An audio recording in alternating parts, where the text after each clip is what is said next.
Fingers like a face, forget you, born in the race.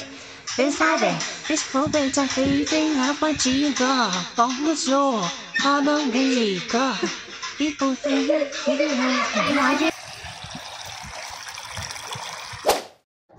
গতকাল আমাদের বাসায় ইফতারের একটি আয়োজন ছিল, 26শে মার্চ ছিল। তো এই ইফতারের আয়োজনটা করেছে মূলত আমার ছোটো বোনের জন্মদিন ছিল কালকে 26শে মার্চ। তো ওই উপলক্ষে আসলে অনেককে দাওয়াত করা হয়েছে এবং অনেকেই এসেছে, অনেকে আসতে পারেনি। যারা এসেছেন তাদের প্রতি অশেষ অশেষ কৃতজ্ঞতা জ্ঞাপন করছি, কারণ এই রমজানের মধ্যে এবং এই শেষের সময়ে অনেকেই টাইম করে উঠতে পারে না। তারপরেও যারা এসেছে আলহামদুলিল্লাহ।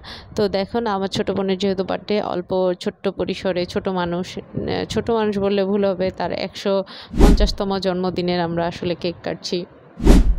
তো দেখতেই পাচ্ছেন সে এখন একটু ঢং করছে, তার সাথে গিয়ে আমি এবং আমার আম্মু ঢং করতেছি, হ্যাঁ কাটো কেক কাটাইতেছিলাম। মানে তুই কি খাবি ভাই, আমি খাই। আর পাশেই যে বাচ্চাগুলোকে দেখতেছেন ওরা বেশি এক্সাইটেড ছিল, দেখেন ওদের কি কাণ্ড, কি করতেছে এক একজন, আল্লাহ।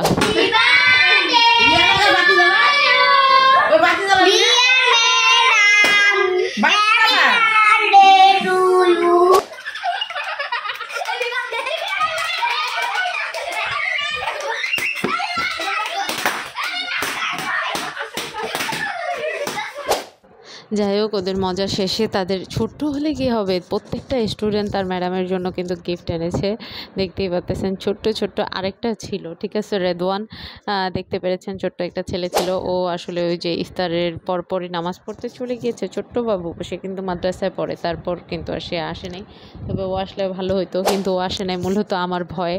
তো যাই হোক, কেক কাটাকাটির পর্ব শেষে আরও কিছুজন লোক চলে এসেছে, তাদের নিয়ে আমরা বিরিয়ানির আয়োজন করেছিলাম।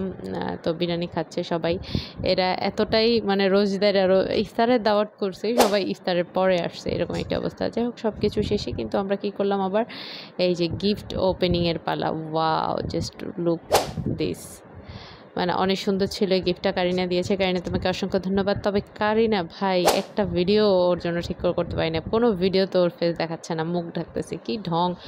কারিনা কাপড় চোপড় বলে কথা। যাই হোক, তো এই যে বাচ্চাগুলো কি গিফট এসেছে সেগুলো তারা খোলার জন্য অনেক বেশি এক্সাইটেড ছিল, অনেক বেশি।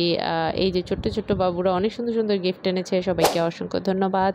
পুরো প্রোগ্রামটা জুড়েই কেন এই বাচ্চাদের আসলে ওর স্টুডেন্টদের অনেক বেশি আনন্দ ছিল। এই যে দেখেন ওরা নাচের ওপরে নাচ। আমি নামাজ পড়তেছিলাম, ঠিক আছে, মানে আমি নামাজ পড়তেছিলাম, তারপর তারপরও নাচ করে বাসায় যাবে, এরকম একটা অবস্থা। আমার তারাবি শেষ করে প্রায় 1 ঘন্টা বসেছিল যে নামাজ শেষ হবে কখন নাচ করবে, মানে অনেক বেশি মজা করছে ওরা। আসলে যে কোনো অনুষ্ঠান বলেন, যাই কিছু বলেন, বাচ্চাদের জন্য অনেক বেশি আনন্দদায়ক হয়ে ওঠে। তো আল্লাহ হাফেজ, সবাই ভালো থাকবেন। নেক্সট কোনো ভিডিওতে আবারও দেখা হবে।